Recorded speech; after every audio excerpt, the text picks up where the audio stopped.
सांगलीच्या एसटी आगारातील एका वरिष्ठ लिपिकाला एसटी कार्यालयातच बेदम मारहाण करण्यात आल्याचा प्रकार घडला आहे। एसटी महामंडळातल्या एका महिलेकडे शरीर सुखाची मागणी केल्याच्या आरोपावरून महिलेच्या संतप्त नातेवाईकांकडून ही मारहाण करण्यात आली आहे। कदम नामक लिपिकाकडून एसटी कार्यालयात कर्मचारी असणाऱ्या एका महिलेला गेल्या 2 वर्षांपासून मानसिक आणि शारीरिक त्रास देत आहे।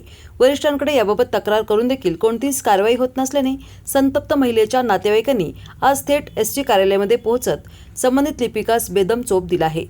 त्याचबरोबर या कर्मचाऱ्यावर सांगली शहर पोलीस ठाण्यामध्ये गुन्हा दाखल करण्यात येणार असल्याचे नातेवाईकांकडून स्पष्ट करण्यात आले आहे। एसटी कार्यालयामध्ये महिलेच्या बाबतीत घडणाऱ्या या प्रकाराबाबत वरिष्ठ अधिकाऱ्यांकडून मात्र मौन बाळगण्यात आल्याचा आरोप करण्यात आला। मी आशिष रमेशचंद्र खंडेलवाल।